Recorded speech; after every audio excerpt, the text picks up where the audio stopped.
Lindsay here, the Frugal Crafter, for this week's episode, I like that, of Ask a Crafter. Now, I'm missing Lorraine this week because she has flown south. She is a snowbird, and for the person that asked, no, she is not my mother. If she was my mother, I'd be camping out on her couch in Florida right now instead of hanging out with the free chickens in the freezing cold. But yeah, we plan to shoot the video on Monday, but it was crazy. We had negative 15-degree overnight temperatures, and it shot up to 50. It was raining buckets. Where she lives up on the mountain, it was just a mess. So we played it by ear. We just couldn't, the roads didn't improve enough to come over and shoot, and we were both busy on Tuesday. She had to leave early for her journey, and so you're stuck with just me today. Sorry about that, but I do have a co-host lined up for next week. My friend Kathy.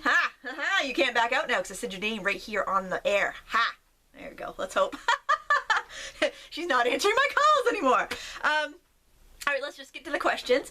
If you have a question for next week's episode, just please leave it on the YouTube watch page right under the video. There's a place for comments. You can type it right there, and that way I won't miss it, and I'll answer it for you next week. Alright, Selena asks, Happy New Year, L&L. Only one L today, sorry. I remember seeing you do a camcorder review for a Canon R400, I think. Was I dreaming? Did you remove the video? Do you still have that camcorder? I am in the market for a camcorder and am wondering what recording device you are using. Also, what's the name brand of your tripod? I cannot find a tripod description on Amazon that states whether or not the head of the tripod tilts, which I can remember again, I think, that you had previously mentioned. I hope this makes sense. Thanks for your insight. Well, the tripod I use, actually, back when I was doing 35mm photography, and I had a 35mm SLR, the person that sold me the camera recommended I buy a video camera tripod. Well, back in the day, video cameras were like these humongous bricks you carried on your shoulder. It was back in the 90s. Oh my gosh. So I went to Walmart and bought a $20 camcorder tripod, which was a Vivitar VPT-120. I'm reading it right off the leg. I'm telling you, that puppy's sturdy. And what you want is a tripod that's got a hot foot, and what that means, it's a part that you can screw onto your camera, and then you can easily slip it into the tripod and slip it out of the tripod, but it keeps it secure. Yes, the camcorder has a tilt, so that I can flip it and it can look right over my work surface when I'm doing a video. The camera I actually have is a Samsung. I'm trying to look. Hold on a second. It's on the camera. What is it? It's a, jeez. I can't see it. Hold on a second. I gotta spin this around for a minute. Let me see. What the heck is this? It's a, honest to Pete, it's a Samsung HMX F90. Oh my gosh, your little 360 view of my craft room there. So yes, I got it at Best Buy. They had it on sale for $150, and then they had like an extra $20 off if you signed up for their Best Buy card. And so I just went, oh, okay, whatever. And I signed up. I got it for like $129, paid it off that month. Haven't used that darn card again since. But yeah, I really like it. And the thing I really like about the camera is that it has a pause record feature. So if I'm talking to you and then, I don't know, I have to go answer the phone, I can hit the pause button, go into the phone, and come back and hit pause again and continue on with the video and not have to edit because I'm super lazy. So it's yay, the super lazy camcorder. And I think the picture looks pretty good too. So yeah, it's not too good, so you can't, like, you notice my wrinkles and, you know, pimple on my chin or anything like that. So I like that too. It's good, but not that good. All right, so that's super HD. Okay, I hope that helped. I'm feeling silly today, sorry. Alright, the next question is from Betty Lynn. She asks, she says, I loved your tutorial on soldering. My question, does copper colored solder act exactly the same, or does it need a different type of flux or handling? Love your videos and ideas. I watch with a clipboard, taking notes furiously to capture all the juicy info. Everyone should watch with a clipboard, obviously. P.S. Can you tell me Lorraine's YouTube channel name so I can follow her as well? Thank you, Betty Lynn. Lorraine does not have her own YouTube channel yet. I think she will one of these days, though, and I'm sure she'll be telling us all about it when she gets to that point. Copper solder, you don't need to flex it. It is self-flexing. However, you're going to need a torch because a soldering iron is not going to get hot enough to melt it, I believe. I have not used it. I don't do my soldering with a torch. I use a soldering iron, and I use the lead-free solder that you can get at the stained glass shop or at the hardware store. It's very economical. But if you want to try copper soldering, I would recommend getting, like, look through the catalog from Fire Mountain Gems, because they have a lot of information on there, and you could actually see what you need for a whole kit and see if you're ready to jump into that before you make the investment. But you'll need a torch and you'll need the copper soldering stuff. It's like copper and phosphorus, I think.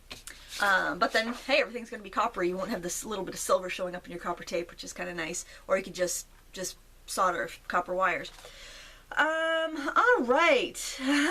Oh yes, and the question if Lorraine is my mother, that was by Georgia Rose Greer, and no, she is not my mother. That's funny. My mother, she is so very uncomputery. I don't think she'd put up with these shenanigans. Farrah Crafts asks, I love your channel and Ask a Crafter segments. I have missed them. Not really sure where to put this question, so I'm putting it here. Oh yeah, that came in on another video, which is, you know, it's fine, but I just don't want to miss anybody's question. So if you can leave them on the Ask a Crafter segment, that's super. Will pigment ink resist watercolor paint? If I stamp an image in white pigment ink and heat set it, can I then paint it, or would I need to go over the image with white crayon or wax? Thanks, Carrie. Alright, pigment ink will resist watercolor paint to a point. It's not going to give you a perfect resist like a batik or anything. What I would do is I would stamp it with a pigment ink and then go over it with a clear embossing powder, and then it will resist it almost like stained glass. So it'll really keep your paint outside of the lines.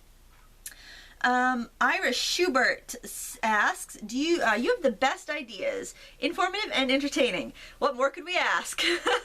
I have a question for Ask a Crafter. Do you have any frugal ideas for substitutes for Judy Kint's color dusters? I've not seen any stipple brushes with long enough bristles. I'm assuming the longer the bristle, the softer the brush, thus a soft look. I would like to have several of them, as I have several ink pads. They may not be a homemade version that's inexpensive compared to Judykins. I really enjoy watching all of your crazy, crafty videos. You always brighten my day, and thankfully I have yet to burn my hands off. Thank you, Iris. I know, we don't want to burn our hands off. It's funny, I'm contemplating, my husband has a wood shop, and I'm contemplating doing some woodworking, like simple crafty woodworking projects, and I'm going to have to say don't cut your hands off or something. I don't know. I probably shouldn't be let near the power tools. Anyway, so our question about the color dusters. These are color dusters. They're fantastic. I bought some from skybluepink.com when they were on sale, 4-pack for $3.60, I think. And then my online friend Stampyra had sent me a bunch that she didn't want anymore. So I have quite a nice selection. You can use, so the color dusters, I think the regular price is like $5 for a pack of 4, so they're not super expensive. Makeup brushes, like blush brushes, are too soft. They're actually fairly stiff. What you might try if you can't find the color dusters, I don't think they'll be any cheaper, but you could go to like the kids section in a craft store and look for their stubby brushes. They usually will have like the bristles that are about the same length. And the bristles are, I would say they're about, let me just put on my grid here, they're 1.5 inches long, and they're firm, but they're about as stiff as a stencil brush, but since they're longer, they give you that softer, wispy look. So you could get like some children's hog bristle paint brushes, and they'll work about the same. I don't know if they'll be any cheaper than Judykins, but you can store them in a jar because they have longer handles. You know, anything like that. Shaving brushes. Somebody told me in England they have shaving brushes in the dollar store. So maybe that'd be a pound store. I don't know. 99-pence store? I don't know what to call them over there, but they have shaving brushes over there that will work. And it's very much like a men's shaving brush. It's it's fairly stiff.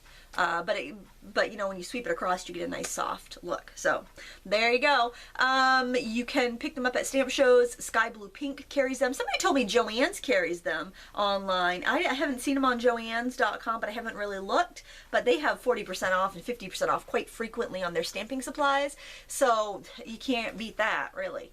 All right, the next question is, oh my gosh, I skipped one. Pam asks, I can't wait for Ask a Crafter to come back. I've seen some very cool techniques with gelatos and Faber-Castell glaze medium. I don't want to buy the glaze medium if there's something else I can use instead. Thanks for all your inspiration and for all your many videos that keep the cold wintertime from becoming boring and dreadful. I would recommend using, I have the Glaze. I got a little sample. The company sent me a sample with some of their gelatos so I could try them out. It's very much like Mod Podge. It's an acrylic medium. It's a glossy acrylic medium, basically.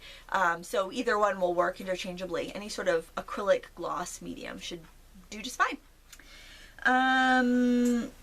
iCat Stacy 77 writes, I've been waiting for Ask a Crafter to come back. My question is, to ask my question, but this seems like a good place to ask it. My craft art room is in the garage, and like you, I rely on space heaters to stay warm. What I'm wondering is if you have any supplies you worry about getting cold, or maybe getting ruined, or having their shelf life diminished due to such temperature fluctuations. I'm in Oregon, so our lowest temperature is usually mid-20s for 3 to 4 weeks at the most, so not severe temperatures. All right, the big thing is you have to make sure your stuff doesn't freeze. Things that are going to be sensitive to freezing would be anything with an acrylic medium, like glue, your white glue, your acrylic paints, gesso, actually most adhesives, even like your tapes. You don't want your tapes to get too hot or too cold. Any adhesives really. And that's pretty much, that's the big stuff. You have to worry about, like, if you're in a garage area that gets hit with a lot of sun and it gets really hot in like a garage or an attic, any loft space like that, you have to worry about heat with items such as polymer clay. You have to worry about UV exposure with things that are photosensitive, such as screen printing, photo emulsion, and like stamp maker packets. You do want to maintain a fairly, it doesn't have to be super consistent. Like my studio will range between 50 degrees and 70. I don't think it gets warmer than 70 in the summer, but it doesn't usually get colder than 50 in the winter. So that's enough to keep my paint from freezing. Because when acrylic paint freezes, it will get chunky in the tubes or in the bottles, and then it won't work. And it's worse for like the bottles of craft paint and glues because they're a little waterier, so it can separate and get chunky. So that's what you really have to worry about. If you can make sure it keeps in that 50 to 70 or even 50 to 80 degree range, I think you're going to be fine.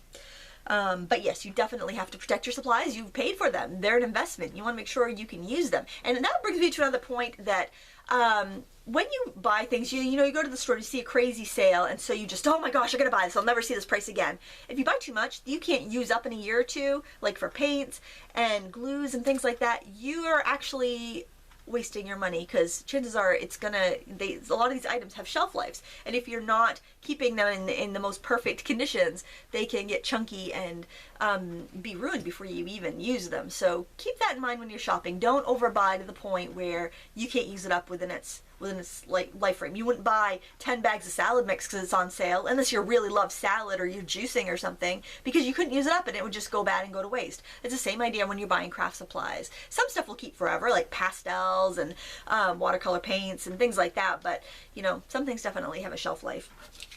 All right.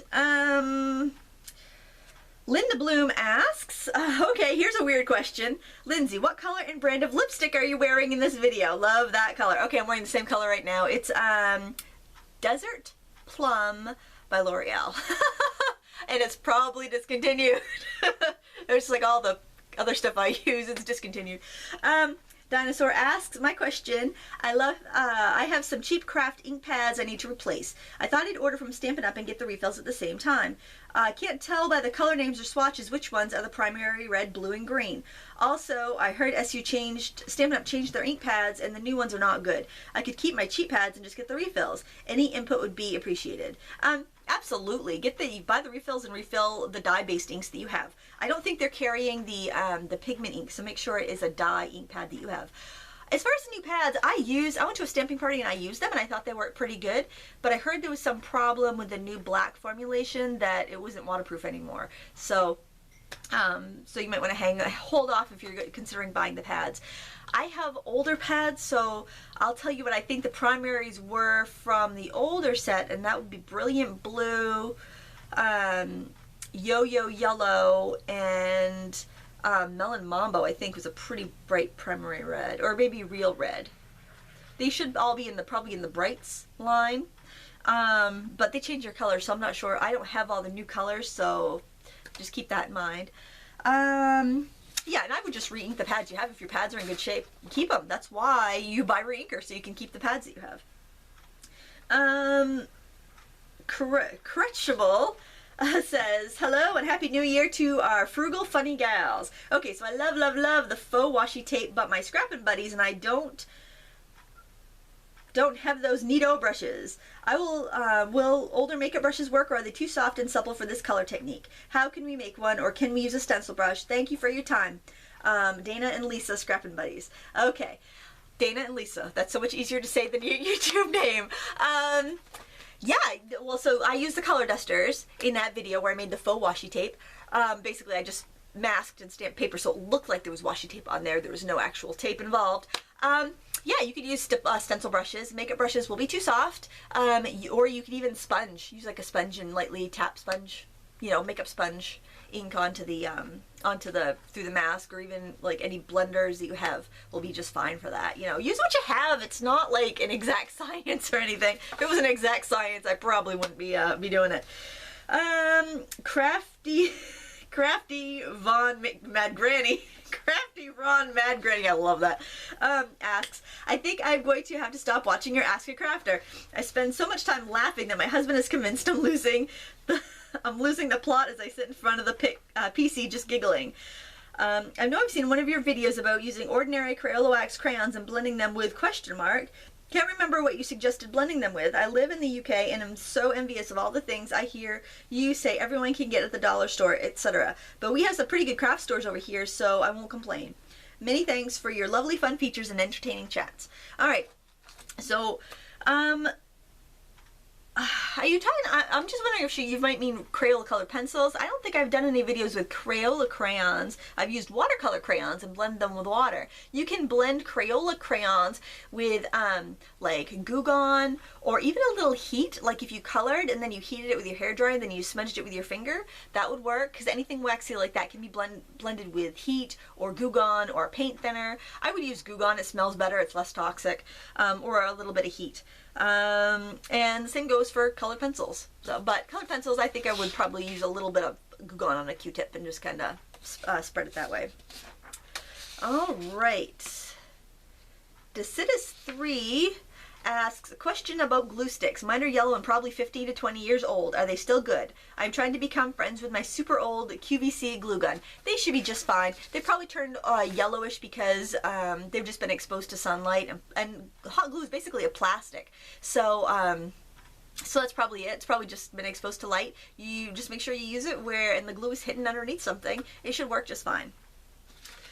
The Junk Junkie asks, my daughter gave me a few bottles of Fiber Scraps Easy Walnut ink, Tint Z. She bought it quite a while ago and never used it. I've looked all over online and can't find much info on it. Seems it's a Ranger product. I'm guessing they stopped making it. Wondering if it's water-based and what product it is similar to. What can I do with it? Thanks so much. Boy, I can't wait for Ask a Crafter to start up again. Alright, I'm going to end. She has a couple questions, and I'm going to start with this one. The Easy Scraps Walnut ink was very popular back in, I would say, gosh, it was back when I first started scrapbooking. That was 2002. It was like kind of like a tea dye stain, so it would have to be like a kind of like a tea dye or walnut ink, basically, with a little bit of color to it. So it was made for making things kind of vintage and grungy looking. So you could tint ribbons, you could tint paper. I think it had like a dauber top bottle, so you could kind of like a bingo top bottle, so you could kind of just stain things with it. Kind of like a precursor to the Tim Holtz stains, so you could use it for any technique that the Tim Holtz stains are being used for.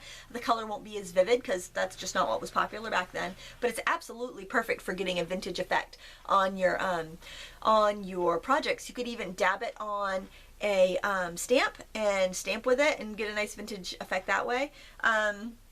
It's basically dyeing, stamping, coloring, whatever you want to use it for, you know, have fun with it. You could even take it out of the bottle, pour it into a dish and like dip dye things too if you want. The next question by Junk Junkie is, a newbie wants to know, LOL, just in case you don't have any questions for the next video, like that's gonna happen. Since I'm trying to educate myself about watercolor art and so much more, I've been watching oodles of YouTube videos, so my questions. Number one, if you are working with watercolor products such as Tim Holtz distress markers, ink pads, distress stain, gelatos, ink tints, pencils, watercolor crayons, what is to keep those things from smearing or running once you're done? Well, as long as you don't get them wet, they won't smear and run when you're done. Just keep them dry.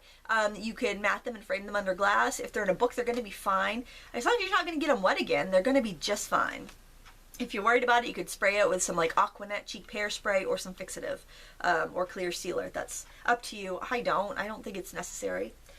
Number 2, does heat setting a watercolor project keep it from running or smearing? Again, no, I wouldn't heat set a watercolor project on paper. It's not going to be washed in the washing machine. It's not going to be left outside in the sun, in the rain. It's fine. Leave it alone.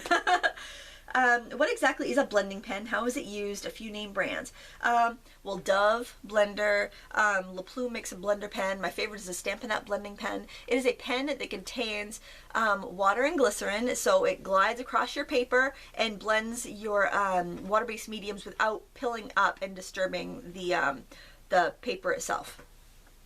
Can you make a crackle paint effect on tissue paper without buying crackle paint? Well, tissue paper will kind of give you a crackly finish anyway. If you like Gesso, if you just varnished like a canvas and you set the set the tissue paper down in Mod Podge and patted it down and then went over it again with Mod Podge, you'd get all those crackles in it and you wouldn't need crackle paint. I actually prefer getting crackle medium.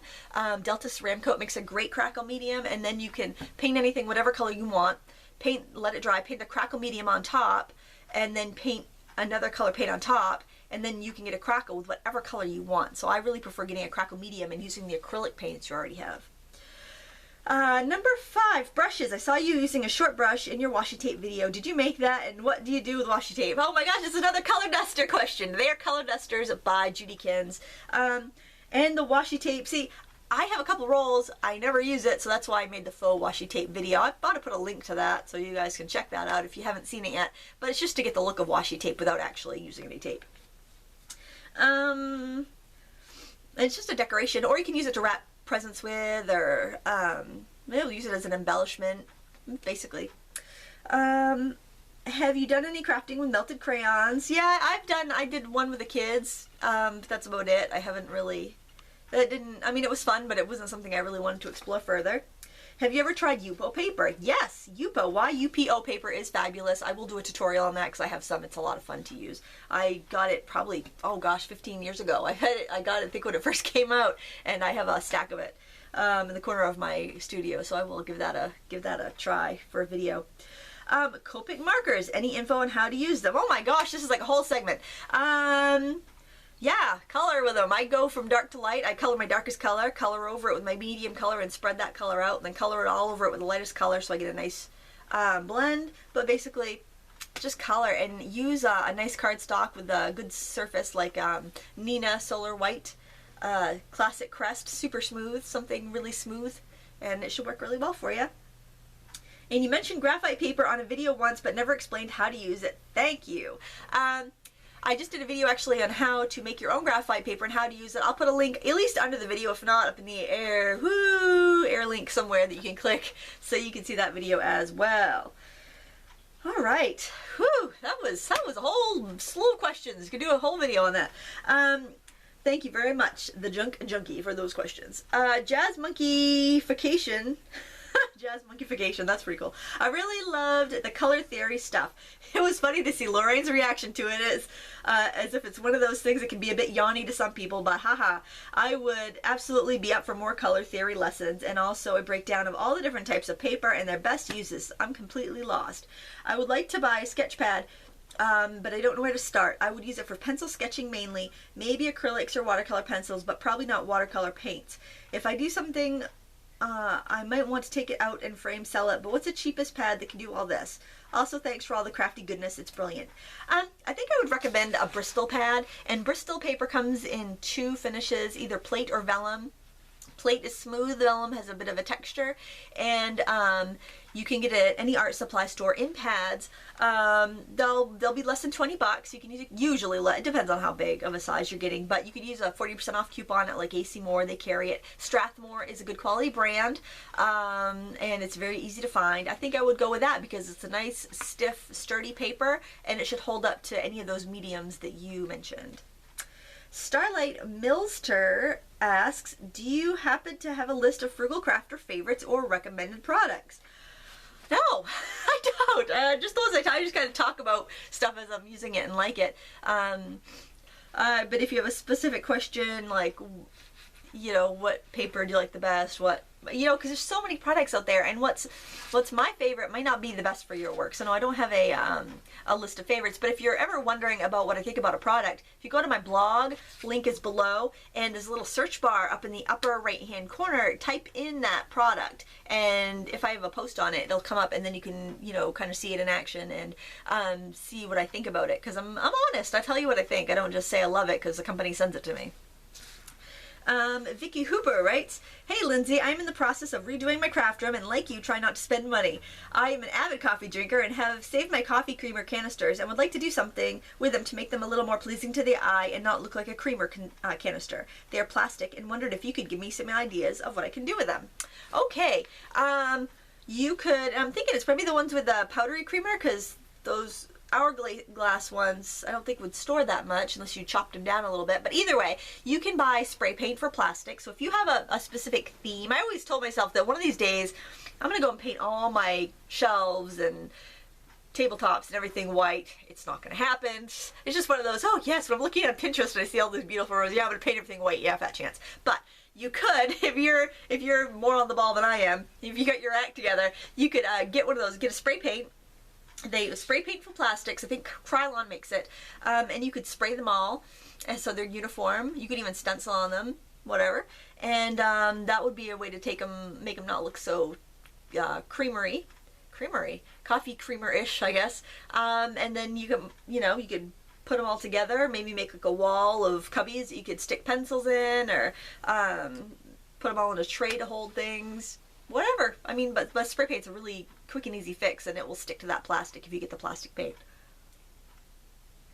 Usually Lorraine is talking when I drink my coffee. I have tea today, actually. You know, gotta cut back. Cut back on the coffee, really. Actually, I have been since about mid-December. All right, let's see. Oh, Nita1 writes, "What can you use instead of gesso? Thanks, love the Ask a Crafter, Anita." Let's see, Anita, you can use any white flat latex or acrylic paint instead of gesso. Sometimes you see gessos that are really thick. In that instance, you could use some paintable latex caulking if you need to get the thickness on a project, like for scraping over stencils or something like that. But flat white paint, flat white paint, the cheapest you can find, will usually work pretty much exactly like gesso.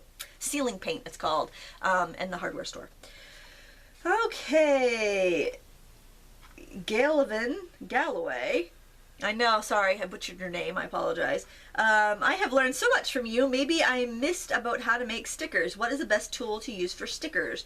Well, there's the Xyron sticker maker. I don't have it. I don't use stickers. I don't know what it is. I used to collect stickers as a kid, but I never successfully used them in anything project-wise. So, what I usually do when my kids ask for stickers, or if I need to make labels for something, like for a craft fair, I buy the sticker paper from Staples. You get 30 sheets for about $10, and it's marketed towards kids. It has like a dinosaur on the front of the package.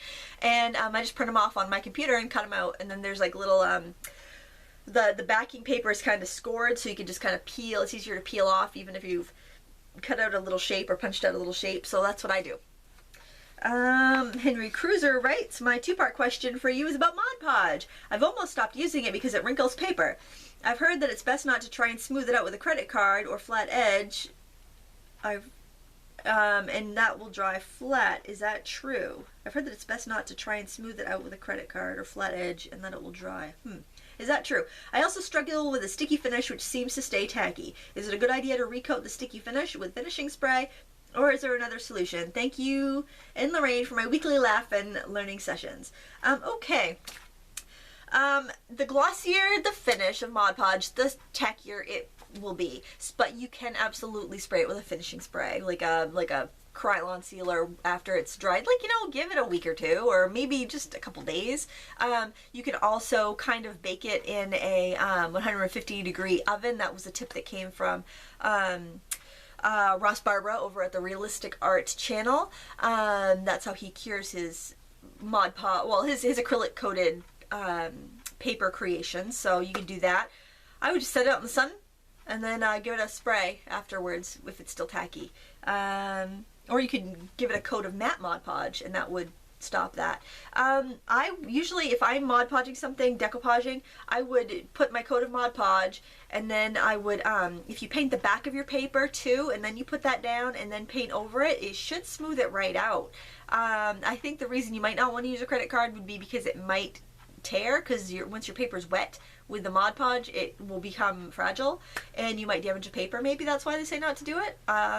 You could always use like a rubber spatula. That would be less likely to tear your paper and stick to the glue. So try that and see how it works out for you.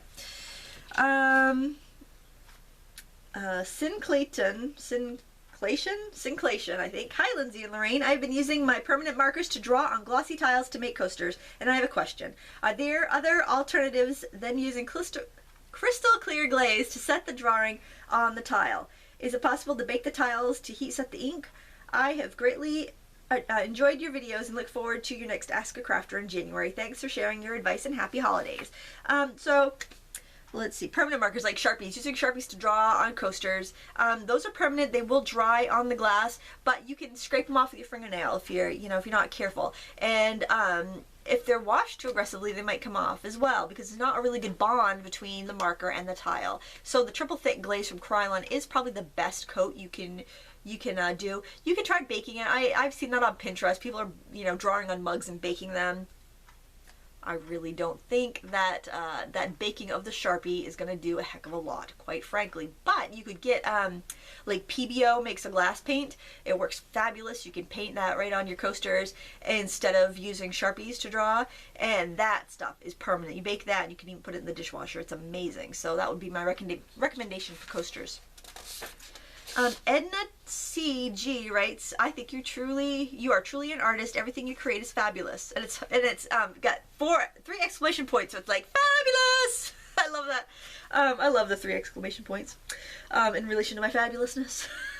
I'm taking a wild guess that you probably sew as well. So I was wondering what type of things do you sew? I got a very nice sewing machine last year for Christmas and have not used it yet. Any suggestions on what type of things to sew for beginners? I was thinking maybe some small curtains for my new craft room. Thank you for all your guidance and advice. Well, curtains are great, a great beginner sewing project. So are aprons, rice bags and tote bags and anything like that is kind of like a rectangle. Those are really great beginner projects.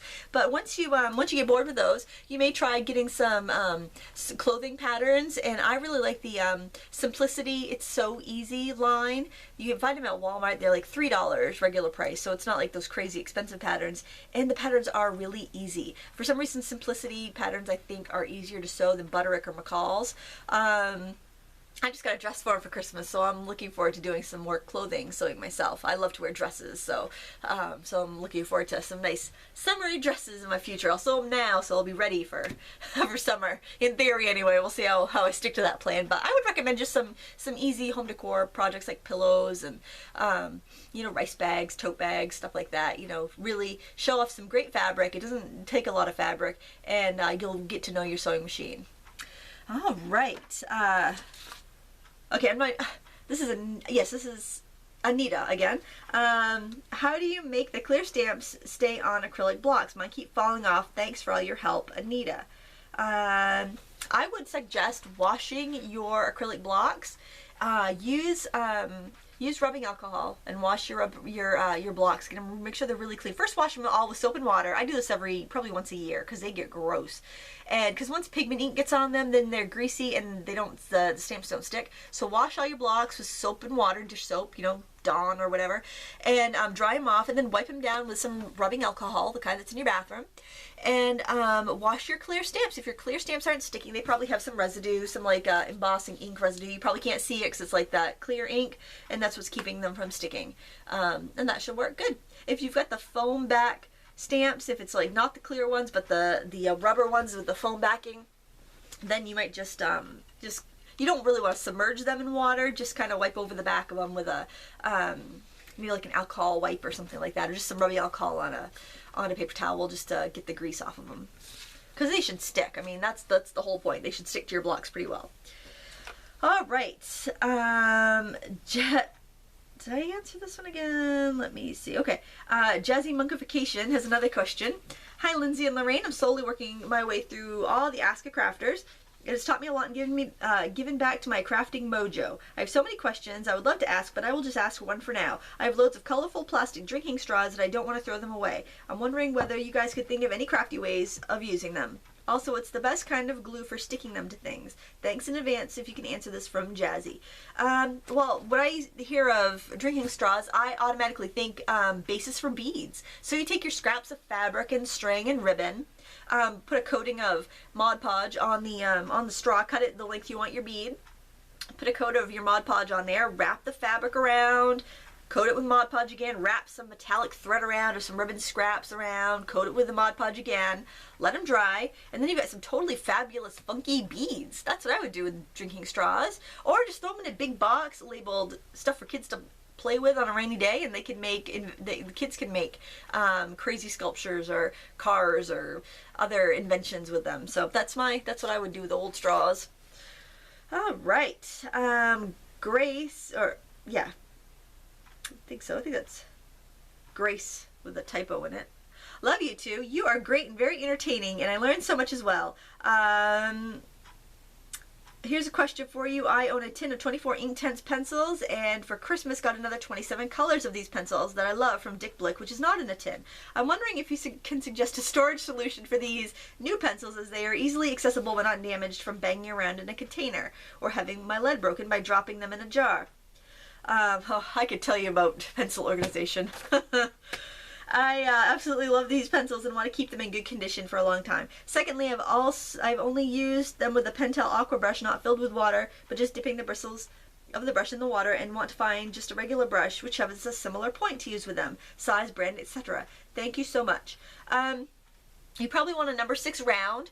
The Laurel Cornell Comfort Grip has a really nice point on it, and you can find them in any craft supply store. Cornell Comfort Grip, number 6 round.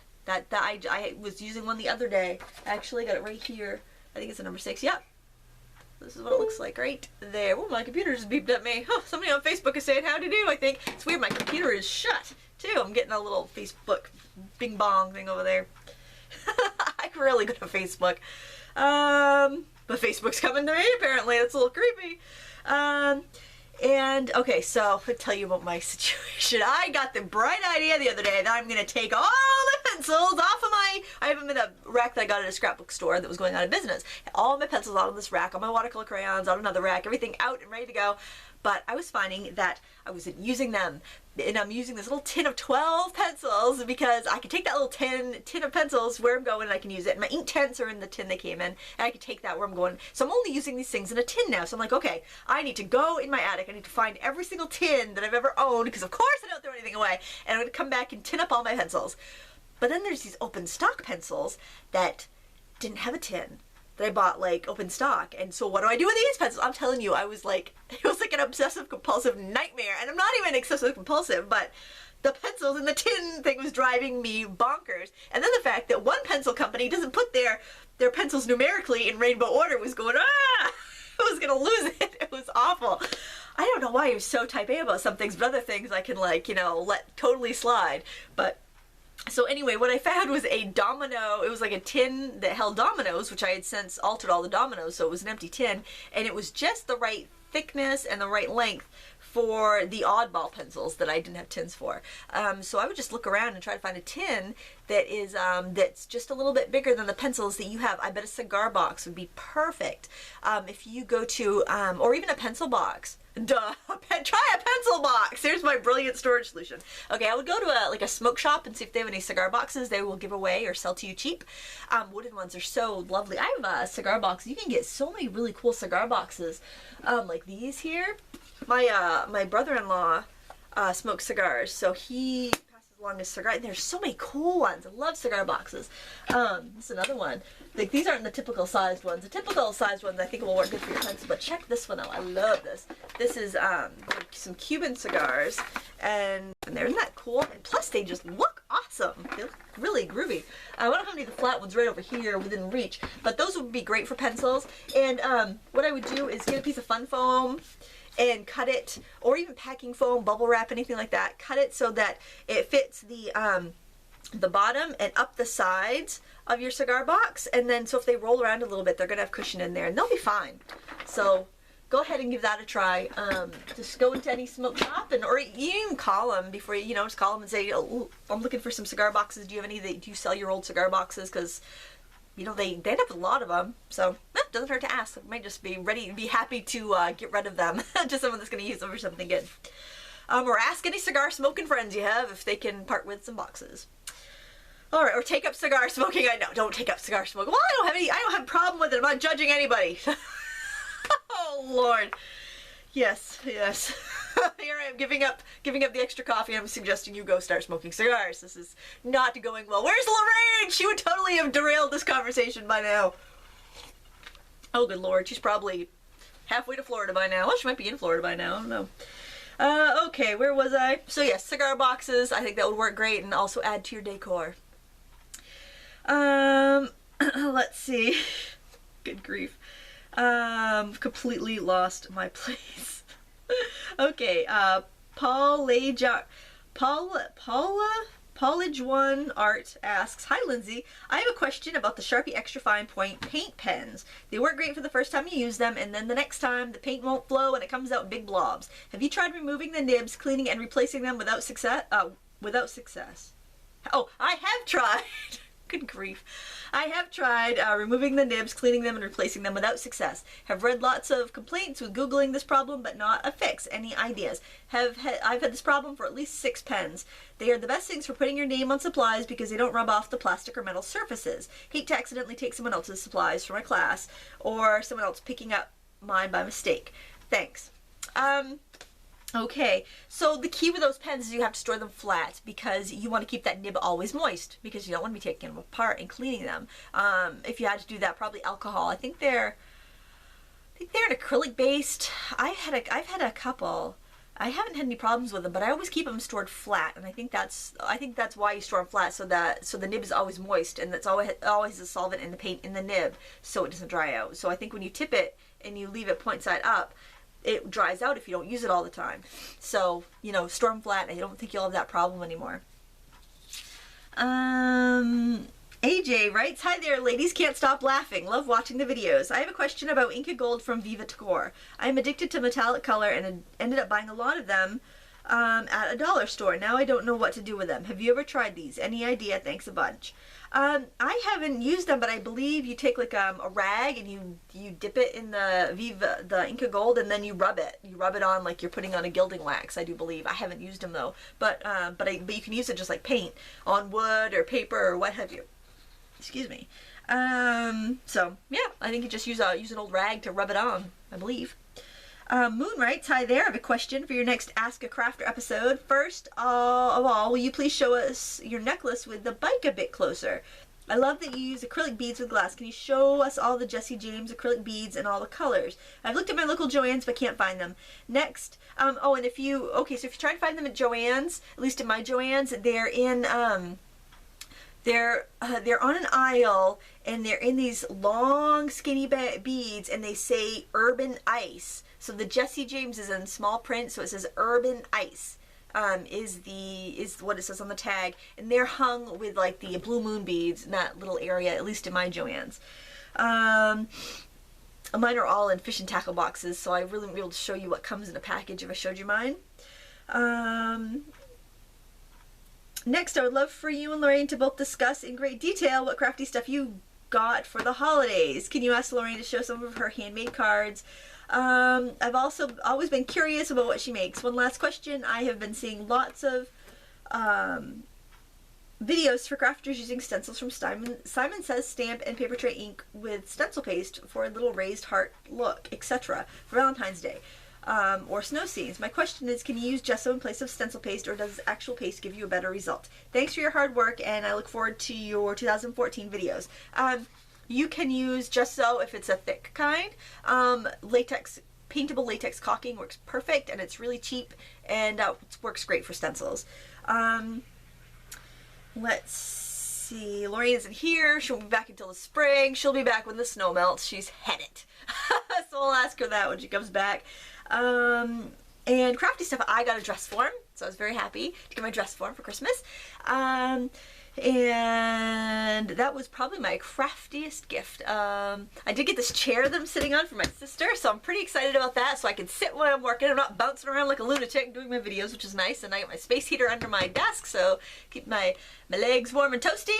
And that was most of my craftiness that I got for Christmas. But I have so much stuff, so I have to be very specific when I ask for something because I have so much stuff. And I have no idea what Lorraine got. We were all without power on Christmas, so I couldn't really see what we were opening. Let's see. Where am I? I'm on the last question on this page. Twainy writes, I just got a big shot because it looks simple and easy to use, though it hasn't been tested yet. My wish is that someday you do a video series on die cutting, like machine comparisons with the pros and cons of each, or how you can work with one that has known limitations. I don't know if you own them all. I don't. I have a big shot and an old Cricut that I actually run like a Silhouette because I have SureCut's a lot 2 software, so I don't even use it like a Cricut anymore. It sounds like I should be able to do a lot more than I'm currently doing with it, which isn't much. I'm frugal but willing to pay for the ease of use, versatility, flexibility. I love Lorraine, she's so patient. You are the doctor and she is the amazing companion that allows you to explain your complicated crafty artsiness. Will Lorraine ever bring a project in as a guest? Maybe bring in a finished project and share hints, troubleshooting, or shortcuts, etc. Well, I can't speak for Lorraine, but I'll try to con her into that. I mean, talk her into that. Oh, Lorraine, you're gonna have quite a list when you come back from Florida. I think the Big Shot was actually the first die cutter I've ever owned, and I had no need to look elsewhere because it works so great. I've used other people's die cutters at their homes. I've used friends' Cuddlebugs. They just feel so flimsy to me. I got a really great deal on the letterpress kit on clearance at AC Moore a couple years ago, and I bought it for the letterpress platform and the inks and the plates that were in it, and it had a set of dies, but it also came with an Epic 6 from Quick Cuts. And I didn't like that. You had to crank it so many more times to get it through, but I was able to use the plates and stuff with my Big Shot. So I have that kind of as a backup, and I'll bring that one to classes because it's lighter and I'm not too worried about it if something happens to it. Oh well, it's not my primary die cutter. As far as, you know, you can emboss with it, you can cut with it, you can letterpress with it. The best way to learn how to use your die cutting machine is just to play with it and use it. I mean, you can watch a million YouTube videos, but nothing is going to substitute from you actually rolling up your sleeves and playing with that sucker. That's how you're going to learn. So, yeah. I probably won't do a series because I only have, I haven't used them all. I don't think I'd be a very good person to compare. I can tell you what's worked for me, but I haven't used them all. I'm certainly not going to buy them all. Those are expensive and I don't have room for them. But I do appreciate the question. So just play with it. You're going to learn about your die cutter by using your die cutter. Okay. Georgia Rose. Oh yeah. Oh, wait a minute. Oh my gosh. Is that it? Great. Hey, I just got through all the questions. Wow, that's awesome. Well, hey, I want to thank you so much for watching and for submitting your questions. And next week I will have a co-host, so we'll just be looking at this face the whole time. You know, you will be looking at my face all the time because I can't convince my co-host to get in front of the camera next week. So maybe if you guys are persistent, she will. I don't know. She says I'll tell him tough luck. She's not easily swayed like Lorraine by public opinion, I don't think. But anyways, I want to thank you so much for watching. If you enjoyed this video, if you liked it, please like it by giving me a thumbs up on the YouTube page. Clicking a little thumbs up. That's totally great. Super awesome. Love it. And subscribe if you're not already a subscriber. I can't even fathom it. Thank you so much for watching. Until next time, happy crafting!